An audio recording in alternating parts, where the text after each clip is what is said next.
जुगाड जुगाड जुगाड अशी व्हिडिओ बनवली की तुम्ही लोक तिला पार व्हायरल करतात, पण जरुरी नाही की प्रत्येक ठिकाणी जुगाड सक्सेसफुल असतो किंवा भविष्यात फायदा देतो, तात्पुरता फायदा भेटतो। तर इथे बघा, या शेतकरी दादांनी पण काहीतरी जुगाड करायचा प्रयत्न केला आणि तो फसलाय माझ्या मते। की बघा, यांनी काय केलं, सबलाईन जमिनीत टाकली, त्याच्यानंतर ऑनलाईनची नळी काढली आणि त्या ऑनलाईनच्या नळीला टी लावून दोन ठिबकच्या नळ्या लावायचा प्रयत्न केला।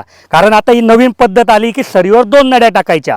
पण हा जुगाड इथे फसलाय। शेतकरी दादाला वाटत असेल की इथे कमी खर्चात काम झालं, पण हा जुगाड का फसेल, कारण इथे आलं पाणी 16 mm, त्याच्यानंतर 16 mm इकडे गेलं, 16 mm इकडे गेलं, म्हणजे टोटल 32 mm झालं। तर प्रेशर लॉस येईल, पाणी कमी पडेल, ठिबकच्या नळीमध्ये पाणी शेवटपर्यंत जाणार नाही, प्रेशर एकसारखं भेटणार नाही आणि त्याच्यामुळे पिकाची वाढ पण एक समान होणार नाही, सोबत तुमची ठिबकची नळी पण लवकर चोकअप होईल।